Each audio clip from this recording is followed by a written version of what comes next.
ndagano nakwita nka manifesto au kana rondore mu rwakucyangusya kuze ndagano teka aba manifesto mu nyankori iriya ne bagurumenti kunka katugira okweyama mwanje roti ni kugirande abantu bareba mbaje ngo kugira mu previous history ibyo turabizima na no kuwatugambira experience hatu twakongera na no butweka inshanjo na kamwe na point ya mukaga mbwena ni nhire kugira ngo abanya-Uganda president utwine hatogu nomusya nikwenda kucheta abo kuba hata naza korenda gane ndisho ekitakushaniri hata bebera gino bageta legal entity nekintu cyanche marira buri muntu kubanjo ko umukiti cyawe kitari kugira ngo nowe ninturaniwe ninye bwo hataruko kweta president and Mr. Museveni hata na babiri hato ku president ubutwine no wenda ganensya hazenda ganensya ermwebi taro ku byamamurmo kugwejegereraho either noza kora nari noza kureka niyo samari noza kore kikire nari noza kureka echa kabiri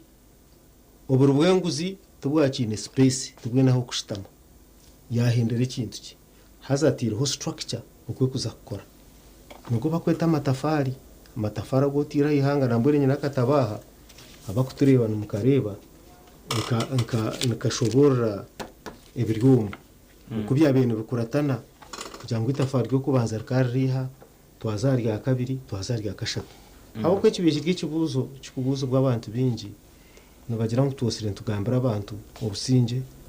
security n'ibindi hato umuntu atubuza tebyo nebihendera bita konko munshobora ya hatene tugera nkakabanza kutaho cyo bakweta foundation iyo kombeka aho kutandikira teno cheza kombeka foundation dero na kunogora amutogo foundation okay ebari leka nze wentwig after 40 years should we still be building foundations by myaka makumyana kandi chindi nabanyezero na mnonga amakanda tugate parliament iwabire no aspiring kuzamu na mnonga ejehwire tushije mu kubakozire abanya-Uganda bagira amasuko umuriye parliament ero kuza kwija babana banagamisha nyuma okweje kozire ninga bagaho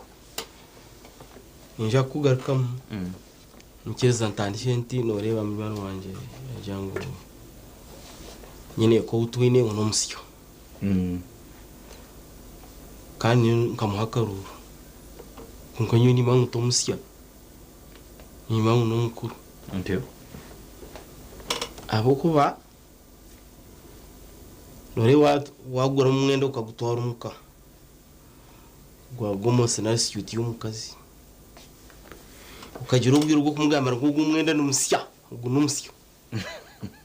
cyane mayisa either wagura gushana n'indijo nari gutagukiriho atiyo hako gwegura umusyo mukazi akabera cyamanye ngo umwenda rugize iki nigwegambira kuko waza kumweta n'umwere ko tugo mwenda n'umusyogu mayisa either no gushana ni yatwire nayo nari gwije gwinika ikitabuka you are giving it too much emphasis shoga ya kabiri but nyine kagizire ngo iki kisange cyo kubyama konka izoba ryo kurahira bajya ngo tuzo mu public holiday tuze kubyama ngo ikisange cyo kubyama konka bajya ngo tubanze tubyame bajya ngo mutunga kire murebe emikoro mu mayicu kugenda umisho public holiday. I think that's the rationale kugira amisho mugata TV mu mayicu kugenda umisho hakiri office etari mu TV bakagera ngo ikisanja ekibakuru nkinga ngo eki ngo tarimo kubyama kunka bakarara batugambire ngo izobere yo tsibe tubyanye ateje nyunari contradiction ntyo yes ubwo public holiday wagamba abantu ngo office zikinge bataza gukora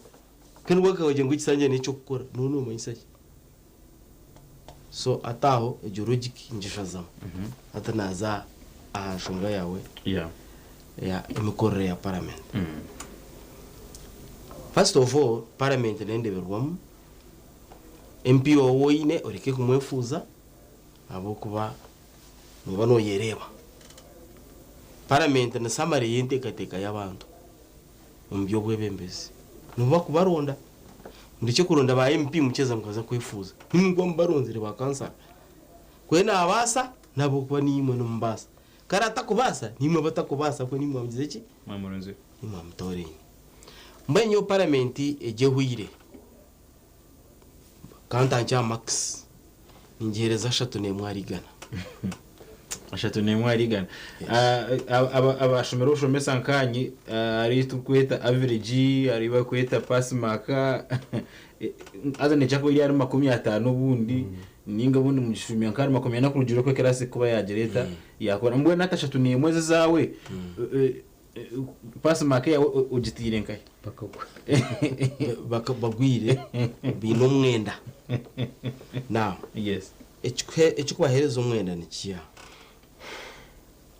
icyo kubanza cyabiyona tuyi n'abashubuzi na n'aba industries no makagitu twena ntukosa amashanyarazi tumaze imyaka hihi 5 imyaka ene bandize umukisange tuyine umeme ikaturetera za mita umutwaro n'ibicupuri nzubara higuru kandi omanye ngo kugereka tariffs za public utilities no mu gwishengero batweza za mita z'ibicupuri umwaka ubwo kisanja ni chwayo umwaka uguherera ikirugwa gatanu umeme bagiyeho batugarro mu UEDCL ebe y'amashanyarazi yahinduka John Parliament Parliament yo kuza kureta ico konka bakana bareba bakana bahuru kutaka kwa Uganda kandi ufutaka kahinduka nucenga kutaka kahinduka hakari himbugo kubajijireho mukire barete injubu yabani yacutamira kacutamirwe embogo atubacutamize injubu otyo ebe y'amashanyarazi kahinduka imwe bakutere ebe y'amashanyarazi kahinduka inshonga yakahinduka bakaza kutandika irwariro ruboa government yajya yakombe kirwaro bacunchumura billions and billions ruboa hospital ngundiza kuba international nejishaha no wentu nukatakubasa kuzayakaraguza no wentu nukatakubasa isn't that a serious allegation no wentu nukatakuchirayo kashe ruhirwaro professor ruhirwaro ya ruboa waza yentu nukanabagira gura barone bacumbe basi ya trillion tubakaragwirira nento naka namba yakashatu numero mugwa parliament by the way okora oversight bakakwata PDM bajita mu trillion konga tuyine ministries ezire office ya Uganda ka office ya president izine budget iri kwingana na ya PDM no basuta kugera ministry emwe ikagira budget iri kwingana neza nte zo kwereza abanyanga bona ngunuza kubatungura kandi aro ministry emwe niyo budget ni zingana norango iki kintu logically ni kikora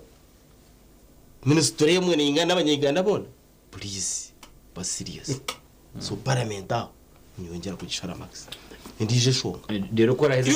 kora heze shongejo noza kuntarzi ashatu nemwe Dikati max security ndio ni ishara ezina beni ishara ngamba no shara riga rebezo ashatu nemwe zo twatanja riga na tuyo shara zo zikaruga hezo unra nchichabe chitongore chenguto bataka kozere ejo na RTL uriyo no kupe na kwa correction ya now unra Uganda National Rules Authority bati ro rationalization ng'ibitongore bire bingi buri kitongore bakigaro wanye nacyo ministry nyina y'ikitongore umucyako mukiri ng'uyo mwangondo babigarrayo unra nwe bagigarireyo obunako bwegarikireyo o Ministry of Works inguto tizihindukire akapande kariya ko kureba nguto aka unra kaka ngwaka tere motoka yakarabya mu amatara kake kangashane kine reflector bakakora shiringi zingahe emitwaro nshanju akapande kamwe niyo budget parliament nimanya abo kuba esente chief accounting officer wa Uganda uri kumanya ibyo sente budgeting and appropriation ikagaraka akarondereza accountability byenshashanye yesente na ninkoza yazo nishingiro ya Uganda ishengero ryo rumwe rikikiza na Ministry of Energy ngo bagugera amashanyarazi bagextending bagatware bagateka mu magombora nkonka buri kikondo cy'amashanyarazi mwebye bitene baraka kujuna ngo batemu ibya cement n'enkogoto bacenga buri kikondo bakita miliyoni umushanju muno ko wanyibiri cyo kubanza bakabikora expensive wacenga kandi no kwija tubijemo turahamwe ndayishengero na oversight abo barwo mu kwa MP no itwatometeyireyo itwastire MP gwa turebere bitagugera ki ibisitari kureba ibijwaro byamaye na police uniform y'amahena police research y'ingozire ikucondozo kunyine umusirikare yajwara najwire mutoro kinana hatukuturyano hazwi muri bashya turahamwe tindi wambaye namazima uniform zabo na za madoa ambazo ko mutoro kinana corruption yateza wacenga bazabwigese nanisha mungu lindo kare kake kugira ngo gwire nahendera ya ni checking a parliament kugira terms of reference terms of work emirimo itwagihire akwitu ngutwantu kukebera no cenga kwa bamba kora praiso tubakore bamirimo ibakwire no ko gikozire that's right twikiri na katuzamwani bakarabya hiteka ry'umwani iteka ry'umwani n'umuriyishwa bakukereza Coffee Development Authority bakugigaraza Ministry of what ni bibuhingiro burisi y'ubuhingiro burisi hati ko bakirizi ekitongore cy'umwani bakakigararayo umuhingi w'umwani ebeye tembere na reshumire akayambaki exports kanize yongera nabuza amuhingi w'umwani ebeye tembere na reshumire akwa kubahereze kuhindura ekitongore cy'umwani ko bakigararayo uwo muhingi wago ebeye yakendira yabanza yasharuka shiringi kakagaburikero nimbia ejo niyo parliament yitu ya Uganda now again in the same parliament barabya huiteka bakora amendment UPDF act iteka ryama ayo rikagenda speed rikaraba mu kameshwa kwata ngwenki nguzakoti zekinyamahe nguzitandike unawaje ari kwenda kama furaje bakutwara mukoti abantu bayanga parliament yakirabyo namwe nabingi agamateka abiri omwani nari UPDF nugo abagwisize abagwi akwaga bakagakora towards turakikwikankai omukarura abantu batagenda bagajemi tw'abanyayiganda parliament yayihindura irukora president itakorera abantu president cyakwenda kimwe cyarabamo icyabantu cyahenda kikone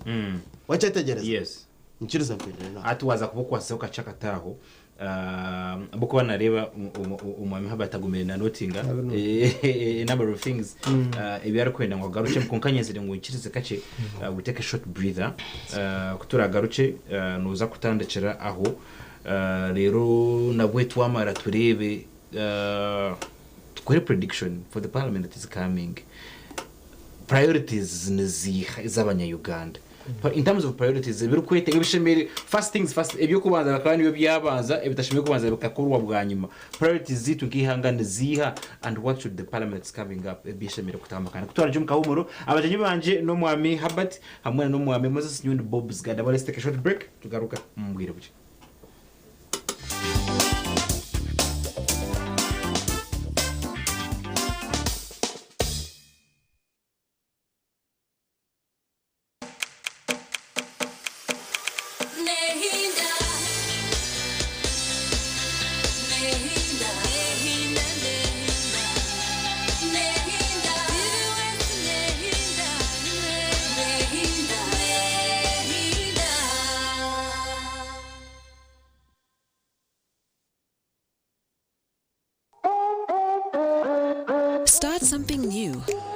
Something uplifting. Something so effortless and golden. A thirst-quenching burst of sweetness and malty flavor. So rich and full of memories. It's 100% taste, 0 alcohol. Try it. Savor it. Feel it elevate every moment. Sip after sip, gulp after gulp. After all, life's about turning ordinary thrills into golden chills.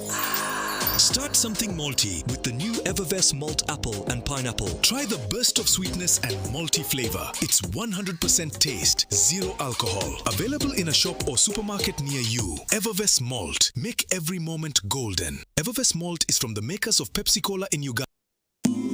Cooking all that makes food sweet. Tastes so good like mama's kiss. Sweet Thomasana, yeah. Stir gold is the oil you cooking oil for a tasty meal to live a healthy, happy life. Stir gold, refined, fortified,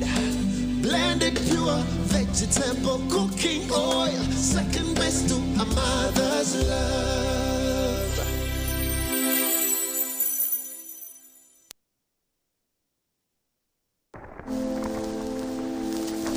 Looking sharp has never been this easy. Welcome to Bright Suits. Be your own label. Located at La Grande Mall, High Street, Barara, Level 2, Shop number 5. Right in the same building with Equity Bank. At Bright Suits, we customize premium office wear for both men and women. Plus, wedding suits, graduation suits, Kaunda suits, and more. Whether you're dressing for business or your big day, we've got the perfect fit for you. Call us today on 0751 075 108 or 0777 081 196. Follow us on Instagram and TikTok at Bright Suits and check out Taylor at Omuwazizi on X, formerly Twitter. Bright Suits, be your own label.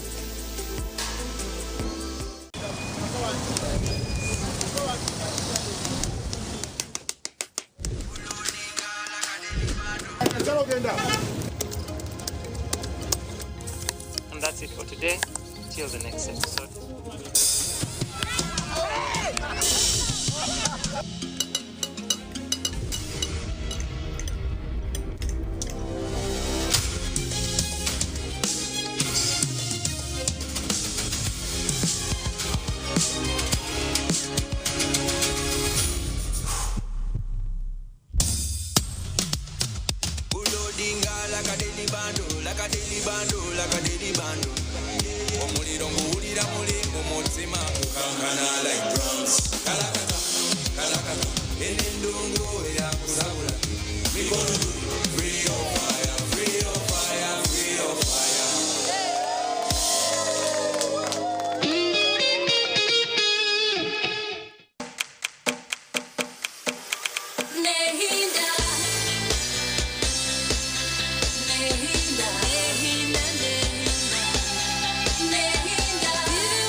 Sibari mnonga okutwege itaho hano TV wese ndi Bob's God abaho kandi ni kutabarse yo mukahumura ako kace akutwa twine program neshonga yizoba kandi umwanjuzi ndi Bob's abajinyi banje no mwami Habat hamwe no mwami Moses all former RDCs government ebarugamba how they've worked for this government nibajimanya bamanya methodology emtwarize yayo nibamana priorities, which is what I asked you tuza kusomka humuro kintu cha priorities zihanga yitu noreba nizijwana neza yo national agenda umuri echo kandi na point zindebe no gumano handika you wanted to get back aha muntu gwe yabagomena gani yes ubunye no mu studio ningasho mu studio yeah noroya n'umunyamateka buri kintu cyona nakirebera mu iteka kwamze no kubyama holiday y'amuntu kuri gukunda bukana kwiteka ari kugera konka bakana bagira ngo twena tube tumanye ikintu cyango cyabo mu nsombo tuhereze ikintu cyo kurahira kwa president uwiti twena to attending because kunkuba era public holiday nana niza kuza university ati tinkuzayo niza kuba attentive following kugenda manye isoko kugenda so twatavuga ngo tuze kuryama kandi turabyamereye kandi kandi inshonga ya kurte y'amashanyarazi kugira ngo bakaribata metaze zufire nezitafire hamwe n'inshonga ya robo w'irwaro nizo zo mu nshonga ziretire president kugira ngo icyo kisanja no musiribu because harabahiro ubuvunanizo bwa gukora iki kirekorwa hazatubakikora so ntakwizere ryo slogan no musiribu kuzaho kazana hamwe na corruption ebe bintu biro ntunani imbere reka nyikiza kace nkutaheza kace kugira ngo umuntu naza kutekateka ngo abantu abine political power nebakunda kushiftinga blame kugitari bariya the technical people we see that a lot abana ba blaming abana batungaka kumubariye abantu abine political power abo tubakubire bintu umwuga wo kurebuza bari kubarukora batijire kuzagambira abantu numure batira hasi n'abitwahiremero tuko bashepingire batyo kugira ngo blame game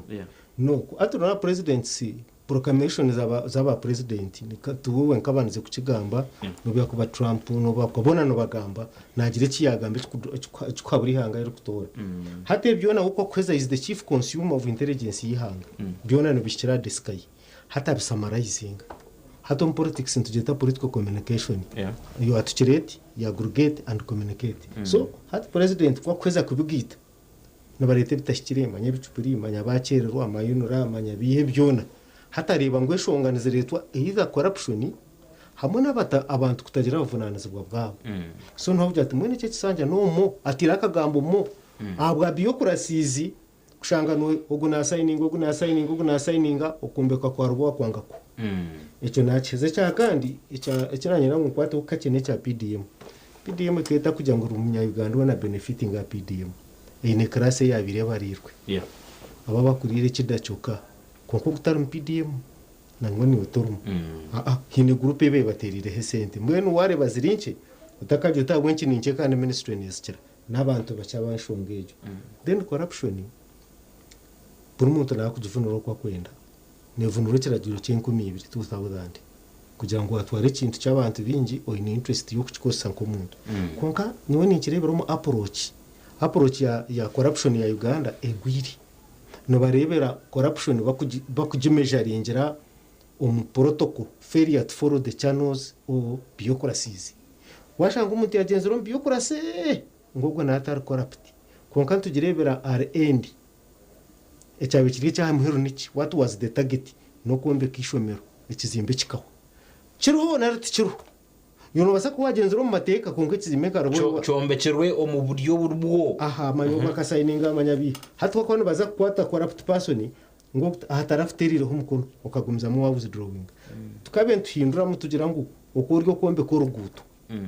bakwesente zo ruguto siza kutwere ko ruguto konka shikani jante ababatire hagati bakabareba kutuyambaho kugira ngo tutitangire corruption egetakaba wow that's wonderful hazabu bakozi isecho kukanyisa corruption okay so no bakwa bari in parliament bakucekinga be papure bikurugo mu districts nebindi abakaciko kwa kubicondoza nubija bambuza ecyo wakozere kine minati ayireka minati manya kine kimbyo bakuzamu konka nyo habwaje ogo ninyemanya nkabe ni opinion ngo babanze bakorate end bakaba batire sente za robowa miliyoni 100 for example kombe kirwaro omeza abiri for example hazirwaro rukwingana riti tutakagira mu process yawe tuzero bowa shange hirwaro tuzekatete shange hortindo wewe wancenga konka twaza utwashanga hortindo rwakatete yuwarabro mu process konko bundi rutariji icyo tinkwenda manyi twa tugenda end point we can reach quickly to fight corruption icyo no opinion yanje then priorities are government nezaruka umbikankabiri eizano wasa kutunga ubushoborozi by cohesive kwata government narshi bakwakaruru mwene government yitwine government eje katerwa karuru na uko kaza kuterwa karuru zo munda ya state ozo system yensia eba kweta state kandi state ni basa kugira ngo ninka operational institutional offices that is a state operational ekikumayisa nibikora then offices kandi ziri institutional niyo state hatata mu government so at government ko kubane etahamu eshanga institutional offices zoro etahamu shanga police rumu eshanga agriculture barumu hati government etahamo eshanga mwabo then hati korramu mu data apparatus naho hati kwe kubera umwomo eja ebanza eske byenyuma amen acho bakweta sustainability eske byenyuma twashikaha hati bona kurebe byenyuma kuruvyunga byenyuma etekamwe byayo predicting byo misho naho hati ko kushanga program ebire yatandikire nobo kujera new government negigumizamo ko kushanga habira hekizubu nobo kujera new government nekikiraza necyakira nangwa kankuye kampara zo mu districts zitwa hansi ningo magombora ko kushanga gombora eberemerwa kombe kishomero eberekize hafu regiremere no mukindwa cyamana we gombora kijana za kushanga ishomero hafu nco nangize kugamba ubundi uri kutureba twetegerezane so now government ko kikamo nebe in priorities konkanza za kushitama ahabyabiro haze byababiroho nibyebe president abenachwa bugufu yagira ati nani mbashaba ngo corruption ebire ne saramba ne remese bintu kumuvinga tubanze tugita harbaje owishe mu ya raising enshonga mukibiri na mirongo amateka gahinguzibwe omwishengerere rukuyire agarumu area we can talk about area sovereignty bill ergambisa abantu benje munonga nanga bamwa abarukucenshura enshonga bakagira ngo kanoshangu hat priority ya government ehindukire yo kureba kwera marakire karingwaho umubwebembeze etari kwirebo kama to that extent government aho neba yakora in the interest of Ugandans parliament neba bw'amateka yagarabiyeho ngahwera abanya Uganda ninga naga kuza kwera bace ukujyanwa gwo mubwebembeze ati who has a right of monopoly of violence is the state hati everajiro na politics ekikora takitaye cyacu nikiha kandi everajiro byija bitabiretwa ki everajiro no byija kugira ngo umuntu uri mu system be protecting enteka yariyo na advancing that is the bottom line point icyo ticyanje ko umuntu to opinion that city how it is now buriteka ryo neru kwija any government not only Uganda any government nereti iteka einebye predicting ebyo kureba mu misho nka sovereignty bill eyibaru kugamba buri muntu najivunuro kwa kwenda abo ko mberagira harimo ibicweka bishatu eco kubanza kurofainga ngo bo muntu weberagiro no bano manya source of law capacity to interpreting and right practice has interpretation is almost 70% good given buri muntu okukivunura nico bakikuzarira kandi buri yomwe ari entitled kwasheme hata twagwa draw mbwenu sovereignty bill horsamure ojigisire yona mbwinu ikabanegera ngo tukarinda tuta obwe twaze bwitu nk'abanya Uganda tutari infiltrated kugira ngo omuntu atargoku akarete kintu cyakubasa kututabura konka intention ninga kigenderwa tike kibare no advancing abagumize mubakutunga shirinje miliyoni 20 hiyo obuze minister ebe byone bar kugamba ko kubo innocent zo buryo tino kusikuzubira habuko akaro one scenario example hakaro checkpoint yabiturari sinjiro haze kabejiro he ahabwa amatungo hati bisha ba complaining ekintu cyo kugira ngo kuba kwani bizire ko kwiko ngo bakugira ngo iguro mbuto nyama turebemo hati nayi nababuza ko rero tine mutsisikiro mbuto bareba munoferwa ki yawancenga yuko no mpamvu no kurete sente zino businge zitakwenda kutaburi hanga abucyo takwenda kuzigamba nani kweco kureberaho abo kuba ombyone biri mbiru nibiya makantu ke sente yebari let me now move on to Ndugu Moses kandi umunyabiragiro submission wajihura iyo mwami ugo kunka wa watu werekere oku parliament ejehwire binje bigitirezga abanya Uganda batorine abantu abebembezi abarukwenda abebembezi abo barahira parliament eje neza kutandika baza no kurunda urakuru ruciko iwaho rukureba ngo direction ishemere kutwara parliament ate kureta kirahwera abanya Uganda icyo baza cyabiona iki kisanja iki chwiri ubwa nyantagambwaho bukanyire abantu bona bagamba no kwegendeseza umwishengero no meso umwishengero no hakuba nuko kana bahereza cyase bantu nco kurebera niwe discussion yawe ne kwa ta parliament ukajya ngutugambara president akarutwa atera ka MP koka kumibera na gumwe akarutwa atera ka MP koka izo betera ka MP ngiye kacebera abantu babaze mu interpretation buri umwe entitled to the interpretation izo kumibera na gumutera karuru ngaza nombe hariya akanisa yo busaba diko nona ateri ni katera abantu bashaka izoberio ngatera yo Museveni na terra baziri wabare enari mfraga bera na terra magure turwe byambo konka kutukuza gamba government je wiri ogumano jangayo ni rara baziri na magure turwe byambo o am 7 ntareba yo umshatura muhire karuro abo nti mutakwenda tumwasesinge turemikorere nyumbyara nani atwaza ku preparing indi zoba today no reba church twebembize yabagishinjiro ikonka tingugera tagambere ngo ekisanje cye feel free ni muhana ni ibiri arigana okay takizatana mbwenu abwo ko byo mnani ngamba wa muhanje mununganiwe nusezo aci nonda mukopere nonda mwibere weza nanda mwibere echo banza chabyona hat for example baresire ikisanya cy'u kwa baresire y'imwana mugamba wo sovereignty bill ngatagiro abatayera abantaye bari yo mu parliament nabakora sovereignty bill nabanga yababire bajwire emyenda kurga yiguru mpaka hansankito nubanga babajwire ibintu bikorirwa mu Uganda sovereignty masovereignty nefutarikira litarikira nabyo jwire hati mwena mjwire bya America bya Europe bya Italy binkai imotoka ni impreza Rolls Royce kabahereza kugira ngo uramanya yohebe kade kandi mukatere urra motoka mvuga za Rolls Royce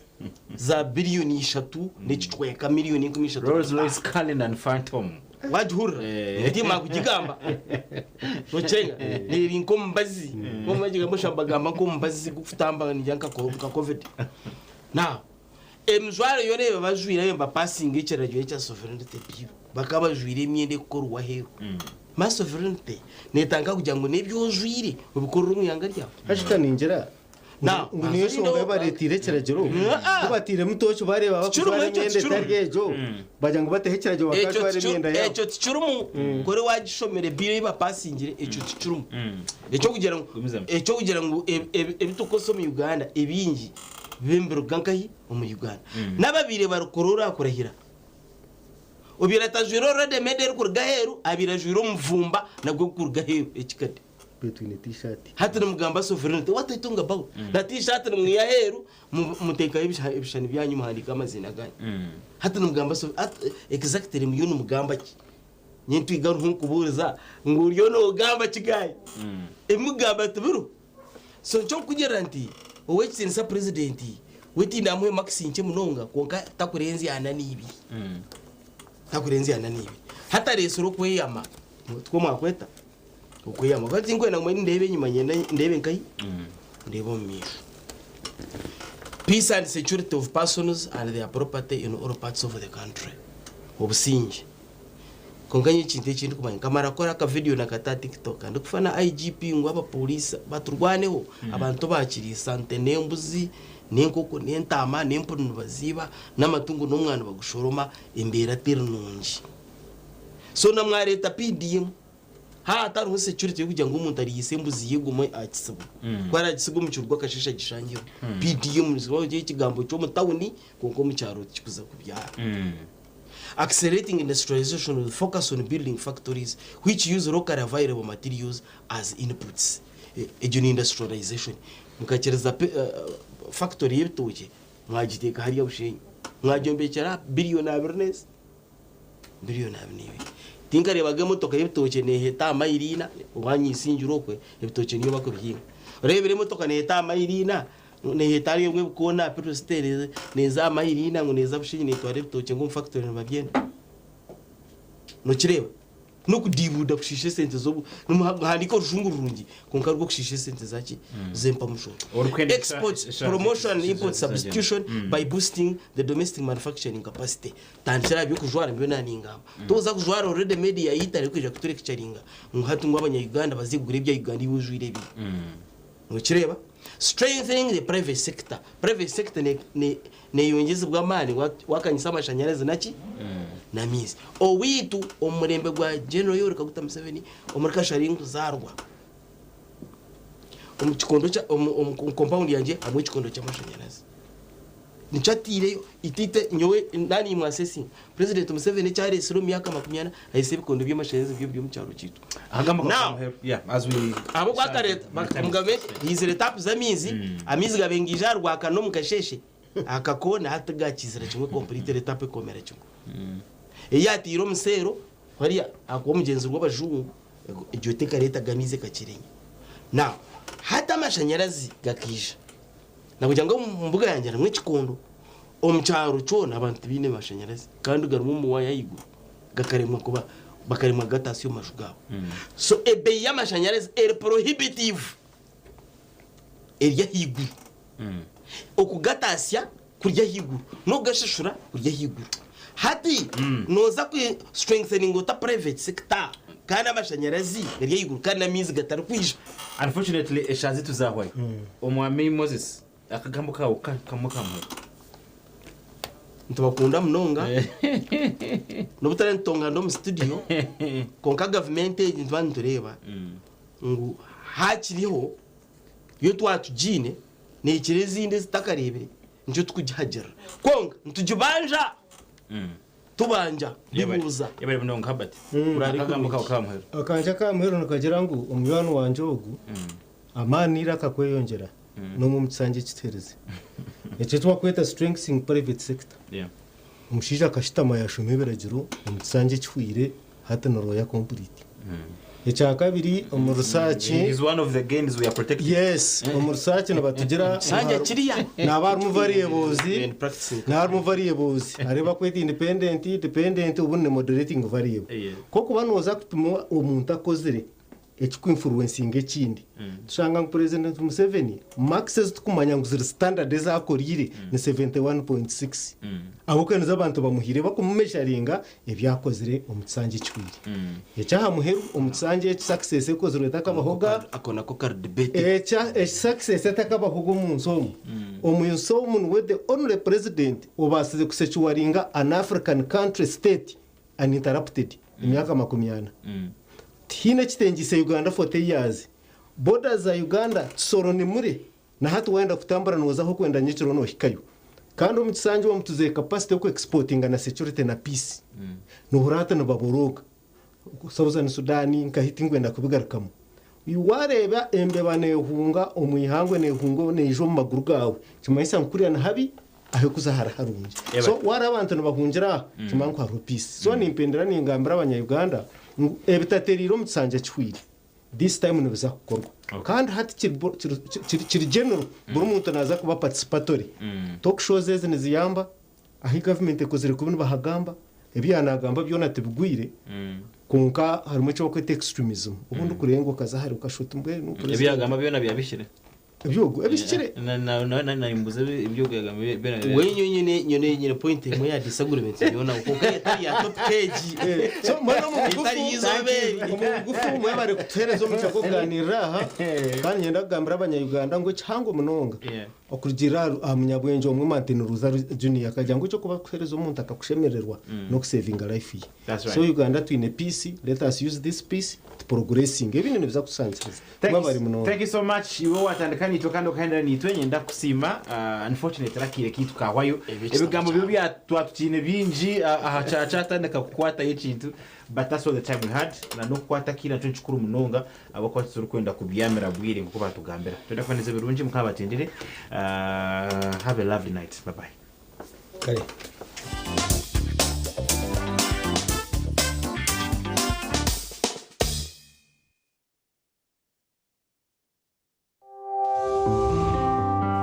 Teka ezahebwa omuporogaramu egi n'ez'abantu abazihayo kandi tuzineka kwate kona n'enkora ya TV West nehinda n'ingabo abarukurra TV West nehinda.